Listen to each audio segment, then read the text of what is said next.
my first interview in a long time. I'm interviewing, and forgive me if I get this wrong, but Marcello Arrambide. Is that right? With the Italian? Yeah, you gotta do the hands. Yes. Marcello Arrambide. Arrambide, okay. From Wandering Trader. And Marcello is a full-time or a professional day trader.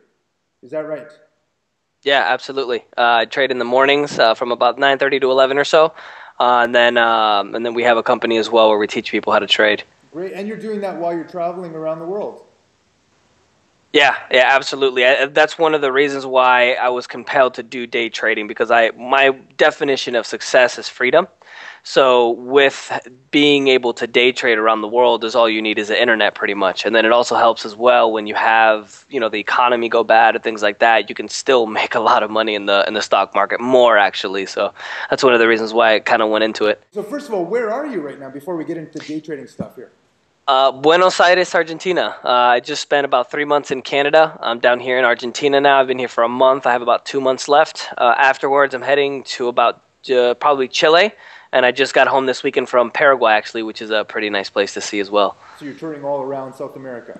Yeah. I'll be done with all of South America probably about July of next year. Okay, very cool. So let's get right into the meat of things here. Tell us about day trading. What is day trading for people that don't know? It's essentially taking profits from the differences in moves in the stock market, pretty much. When it moves up, you can make money. When it moves down, we can make money. So essentially, you're identifying an edge in the market, and you're taking advantage of that edge. So it's pretty much to simplify it. So you're buying individual stocks, or you're trading mutual funds, indexes? What are you doing? Futures, index futures. It's actually the E-mini S&P. So we mainly stick to futures because they have very, very good volume, good depth, and then good reward as well. They got good return on the money. For example, the ES is about $50 per point or $1 that it goes up. Gold, I believe. Gold is about $25, if I'm not mistaken, but you can throw, a million contracts on gold and that'd be fine. And then the Russell is $100. And oil futures, believe it or not, is $1,000 per dollar that it goes up. Wow, $1,000 per dollar. That's pretty good. Yeah. So, So. But that also means you can lose $1,000 per dollar. Yeah, exactly. That's the risk is there. So that's why you have to make sure you know what you're doing. Because if you know what you're doing, it can be very lucrative. But if you don't know what you're doing, then it could be very detrimental. So, do you stick to a certain product like oil or gold, or you trade all over the market? I mainly stick to the E-mini S&P 500. There's some market. Go ahead. What is the E-mini? I don't know what that is. It's the futures index for the S&P 500, the actual stock index. It's an index, so it's a group of products and commodities. Okay. It's the S&P 500 is actually it's an index of the largest 500 companies in the United States. Okay. And you bet up and down, it doesn't matter which direction it's going? Right. You can make money if you go down. You basically buy the stock and then sell it to someone else, or the futures contract. It's not a share of stock, it's a contract. And then if you're selling it, you're basically borrowing the contract for someone else and then selling it. And the difference, the difference in price, for example, if you sell it at 1,000 and then buy it back at 100, the difference in price is basically your profit. How many trades would you do a day? Roughly, you can trade all day. If you trade all day, you can get anywhere from 5 to 15 setups a day. Generally, I only trade the mornings from about 9:30 to 11:30 a.m., latest about 1, and typically I'll get about 3 to 6, 7 setups in a day. Okay, and so that means you work like 2 or 4 hours a day? Yeah, put an hour and a half, 2 hours, yeah, pretty much, yep. That's very good. And you can make a good living doing that? Yeah, extremely good. As long as you know what you're doing, if you're able to just be conservative and consistent, you could make a decent living, 30, 40, 50, 60,000. And basically, once you know what you're doing, all you have to do is that on the contract. So if with one contract you can make 30,000, if you tack on another 10 contracts, you can make 400,000. So it's really just down to consistency and being conservative. Would you make money on every trade? You must be losing sometimes as well. No. Losing is part of the game in the stock market. It's all about probabilities. Make sure that you win more than you lose.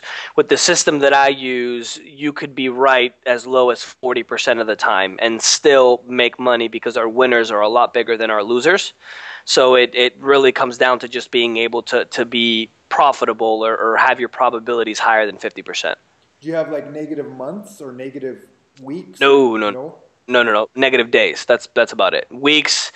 There's whenever people are able to get consistent enough, they really don't have losing days in a row. That's very rare. You do have losing days. I would say maybe 1-2 days out of the month. I've gone a few months where I haven't had any losing days at all. I mean, once you're able to kind of cut down the mistakes and then maximize the good things that you want to do, then it's the losing days become very limited. So do you have some algorithm or computer program that helps you determine your buys and sells? It's a set of indicators. It's not like a green light, red light kind of thing where it tells you where to get in. It's we call it a gray box system because it's not a completely automatic where it tells you get in, but it's not completely discretionary. It's more like a rules-based discretionary system where there's a set of rules that you have to follow, but within those rules there's a little bit of wiggle room for a set of discretion in terms of profit targets where you have if you have strong momentum, if you have, for example, if somebody if there's a disaster or something and the markets just starts going 20 points in one direction, you're able to adjust those rules a little bit to be able to hold for that. But overall, there's a specific set of rules that you follow because in the stock market, it's all works and probabilities, right? The same thing happens over and over again. So if you're able to group a set of indicators together and look for a high probability pattern that occurs over and over again, then you're able to make money. So it sounds a little risky. Even on your about page, you say you lost like $25,000 when you first started. Yeah, it's the simplest, hardest thing to do because it's real simple to understand, but it's hard to execute. And it comes down to emotion and discipline and basically following the rules. If you follow the rules, then you can really do really well. But if you start to break the rules and you don't, not a hobby, right? So you have to go back and practice and review your trades and things like that.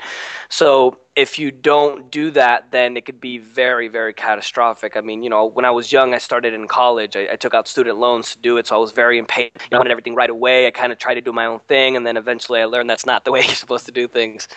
And so how did you learn? Did you take a course or you experimented? What did you do to learn? Well, yeah, I bought a few courses. I did a lot of study. I spent hours of back testing. When I was in college, I would pull 2-3 all-nighters a week because I would literally spend all my time day trading. And then, when I had to do my work for school, my homework and things like that, I didn't really study for tests. I just did that before the classes.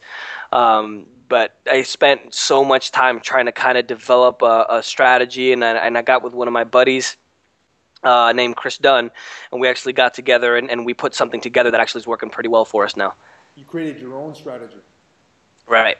Okay, and you're teaching others as well that now. Right. And so what's more profitable for you, teaching how to make money day trading or actually doing the day trading? Well, they're both really profitable. I would probably say they're about even.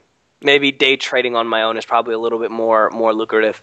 Okay, how long does it take for a novice to start learning how to day trade? How much time they would have put in. Because there's going to be those people who have the instinct for it. They could just pick it up right away. And then there's other people who really have to work for it. So I would say ballpark anywhere between a month to 6-7 months, right in there, if there's people really apply themselves. And so what would they learn? They have to know how to use a particular system and they'd have to keep watching for the right opportunity? Or you can just do it anytime. Right. It depends on the kind of strategy. If you get an automated strategy, which we don't like because essentially what an automated strategy is a technique that's built on the past, right? And by the time it gets down to consumers like you and I, it doesn't work that well. Okay.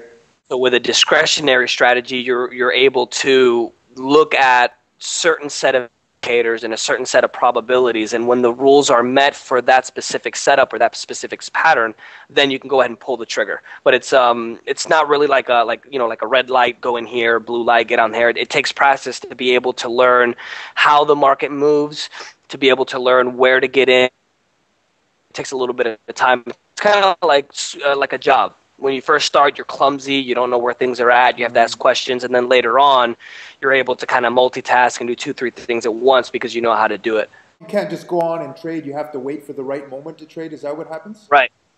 There may be a day where I don't take a single setup. Okay, you're just waiting for the right opportunity and the right... Right. There's there's a split second in the advantage. So where you have an edge. So you want to make sure that you take advantage at that moment, because if you get in too early or too late, then your risk can change and your profit can change. So that's why make sure that you wait for that specific setup to go ahead and take advantage of it, and then maximize it if you do have strong momentum in one direction. So you need a really fast internet connection to be able to see that stuff. Yeah. So tell us a little bit about your travels. Where have you been? What countries? I've been traveling ever since I was little. I was actually born in Venezuela. So I lived part of my life in Venezuela and then part of my life in the United States. And then I moved to Italy to go to school. I did part of my university there. So I've been to Sicily, Malta, all through the Caribbean, the majority of the states, Canada, Venezuela, Uruguay, Argentina, Paraguay now. I'll be done with South America by this time, about July or so next year. I've been to Iceland. I still haven't done Europe yet, the major countries in Europe, because I figured I'll just retire there, so I'm leaving that for last. Do you have a favorite country so far that you've been to? No, I would have to say that it's favorite things from specific places. You know, if I could pull, for example, the diversity from Toronto, with the culture from another country, with the music from another country, with the coffee, or, you know, if I could all put it together into one place, then I'd find the ideal place. But I don't think I have one favorite. How about a least favorite? Any countries to avoid for travelers? I'd probably say Venezuela, because it's kind of backwards there at the moment. So it's not, you can't really enjoy it. It's dangerous. You know, you have to watch your back all the time. You know, that feeling that you have when you're walking in a place where you kind of have to watch your back. So I would probably have to say Venezuela, even though I was born there. And what about the cheapest country you've been so far? Cheapest, I actually have to say Paraguay. Paraguay is pretty cheap. I had 4 cups of coffee for 93 cents. I had a big lunch. It was less than $2. Yeah, $2 for a meal for 2. It's known as the cheapest capital in the world. I know that some of the cities in Asia are pretty cheap, but that's what it's known for. So I'd have to say Paraguay so far in terms of being least expensive. Can you give us an idea on your traveling expenses? How much does it cost to live like you do? The traveling expenses in terms of an apartment typically will be about anywhere between $500 to $1,000. My typical apartment typically will be a little bit higher because I have to have the high-speed internet connection. So the apartments is usually in Canada. I actually had a place for $300 a month, which I actually lucked out on. Then the place in Buenos Aires, I believe, if I'm not mistaken, is 8 or 9, somewhere in that range. And then food. Since I'm in South America, it's a lot cheaper. In Buenos Aires, it's about half as much. Canada was a little bit more expensive. It's kind of like the States in Canada. So for food, I'd say anywhere between $200 to $600 a month. And then for all my travels to different places, I would say maybe anywhere between $500 to $1,500, depending on how many trips I'm taking in the month. So you're looking at somewhere around $2,000 a month, maybe in that range? Yeah, yep. Right. Yeah, probably around there. With all the travel expenses and food and everything, yeah. Okay. Maybe 15 to 2,000 or so, yeah. Any advice for aspiring day traders or nomadic travelers? I would say to make sure you do your research. You don't want to get burned. To find an apartment, the best way to do it is to go, stay at a hostel and then kind of look around the city because you're able to get a better rate. If you want to find places online, I'd recommend Craigslist because you're able to go directly with the owners, but just be careful again because, you don't want to send somebody a deposit and then not have an apartment to stay in. All right. Thank you very much. Thank you for your time. I hope some people get some ideas into day trading. I've always been interested, so it was good for me anyways. So I'll try your name again. Marcello. Thank you, Marcello. Thank you, man, for the interview. I appreciate it.